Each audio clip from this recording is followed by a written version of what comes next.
Finally দেখে ফেললাম much awaited Bangla cinema megastar Shakib খানের দরদ। তো কেমন লাগলো সিনেমাটাকে নিয়ে কথা বলি। তো সিনেমাটা 15ই নভেম্বর রিলিজ করেছিল প্যান ইন্ডিয়া বলে ঘোষণা করার পরও আনফর্চুনেটলি সিনেমাটা আমাদের ভারতে মুক্তি পায়নি। তো আজকে আই স্ক্রিনের ওটিটি প্ল্যাটফর্মে সিনেমাটা চলে এসছে।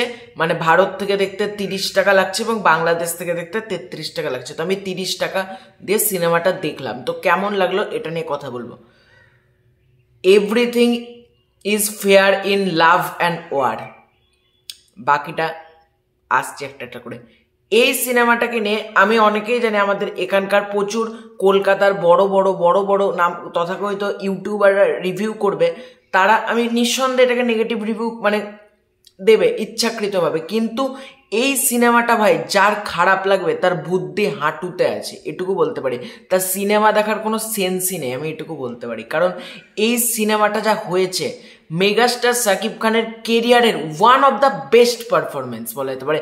মানে এই পারফরমেন্স মানে তোমরা লিটারেলি কিছু কিছু জায়গায় চোখ থেকে জল বেরিয়ে যাবে যে একটা মানুষ এত ভালো কি করে অভিনয় করতে পারে। এবং কিছু কিছু জায়গায় যে ভাই গুজবাম্পস দিয়েছে তোমরা, মানে লাস্টের পোর্শনগুলো যেভাবে এসেছে এবং গল্পে যেরকমভাবে টুইস্ট আছে তোমরা ভাই বুঝতে পারবে না ভাই। আর এটার জন্য অনন্য মামুনকে একটা হ্যাটস অফ। হ্যাঁ, অনন্য মামুন মিথ্যে কথা বলেছিল কিছু, সেগুলো আলাদা দিকে, কিন্তু অ্যাজ এ ফিল্ম মেকার হিসেবে উনি কিন্তু না সেরাটা দিয়ে এই সিনেমাটা তৈরি করেছেন। এবং এই সিনেমাটার মানে গল্প সম্পর্কে যদি তোমাদেরকে একটু করে বলি, তো গল্প হলো বেনারস শহরে একের পর এক মানুষ খুন হয়ে যাচ্ছে। সারফরাজ খান, ডক্টর মিজানুর রহমান এবং তার পাশাপাশি রাজেশ শর্মার ক্যারেক্টারটা, এদের মৃত্যু দেখানো হচ্ছে। এবং এই মৃত্যুটা কেন ঘটছে, এটা কি দুলু মিয়া করছে? এবং যদি দুলু মিয়াই করে থাকে তাহলে এটার পেছনে রিজনটা কি, এটা জানতে গেলে তোমাদেরকে সিনেমাটা দেখতে হবে। এটা একটা সাইকোলজিক্যাল থ্রিলার, ঠিক আছে?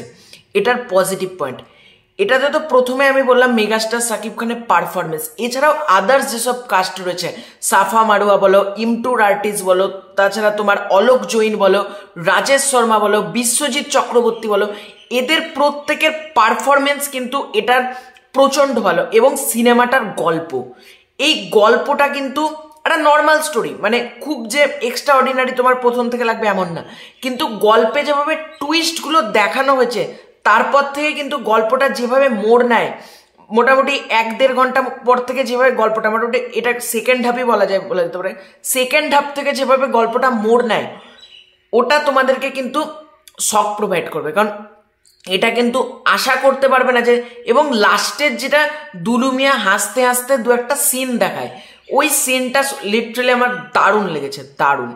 এখানে একটা সংলাপ, এখানে ডায়লগের কাজ প্রচণ্ড ভালো। একটা জায়গায় ডায়লগ রয়েছে, মেয়ে মানুষের চোখের পানি মানে মিথ্যেকে সত্যি প্রমাণিত করে দেয়। সাফা মারওয়ার ক্যারেক্টারটা মানে ত্রিনার ক্যারেক্টারটা একজনকে বলে, ওই সিনের পারফরমেন্সটা তোমরা জাস্ট দেখবে, ওই সিনটার ডেপথ মানে রয়েছে। এবং কিছু কিছু ডায়লগস কিন্তু প্রচণ্ড ভালো, যেমন ফাতেমার চরিত্র অর্থাৎ সোনাল চৌহান, সে তোমার সারফরাজ খান অর্থাৎ রাহুল দেবের ফ্যান, সে এত অন্ধভক্ত, তার সাথে কি কি ঘটছে এটা তোমাদের কিন্তু শক প্রোভাইড করবে। মানে সেলিব্রিটির যেভাবে ফ্যান, এবং দুলু মিয়া যেরকম ক্যারেক্টারটাকে ডিজাইন করেছে, সাকিব খানের পারফরমেন্সের তো প্রশংসা করবে।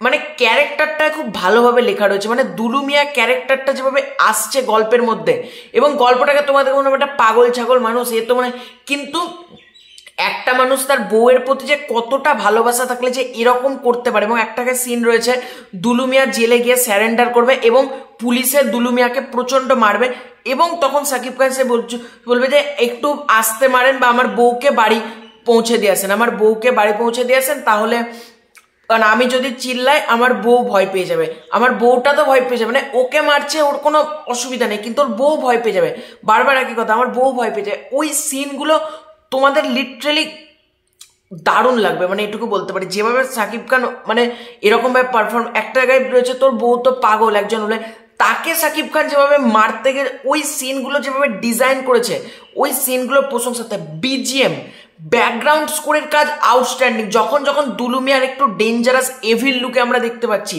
মানে একটু এভিল সেট ভাবে দেখানো হচ্ছে, তখনই কিন্তু যে বিজিএমটা বাজছে, বিজিএমটা দারুণ। গানটাও খুব সুন্দরভাবে এসেছে, গানটা অহেতুকভাবে আসেনি, গানগুলো যেভাবে এসেছে গানগুলো প্রচণ্ড প্রমিনেন্টভাবে গানগুলো এসেছে।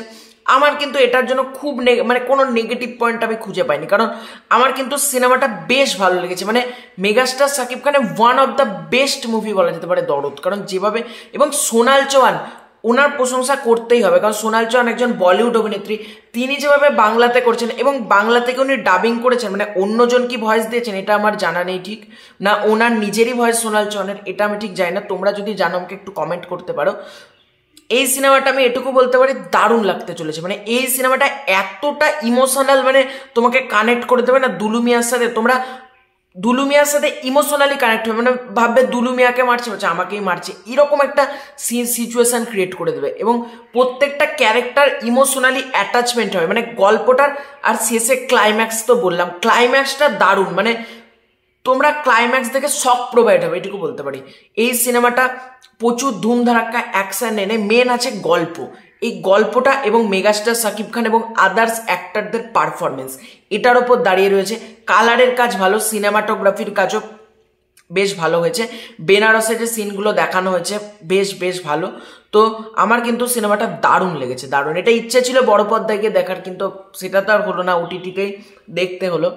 তো তোমাদের দরদ কেমন লেগেছে, যারা দেখেছিলে হলে বা আজকে দেখলে কমেন্ট করে জানাতে পারো। আমার কিন্তু বেশ ভালো লেগেছে। তো ভিডিওটা ভালো লাগে থাকলে লাইক করতে পারো, শেয়ার করতে পারো, চ্যানেলে নতুন হয়ে থাকলে চ্যানেলটা সাবস্ক্রাইব করে দিও। খুব শীঘ্র আছে নতুন কোনো ভিডিও, ততক্ষণের জন্য বাই বাই।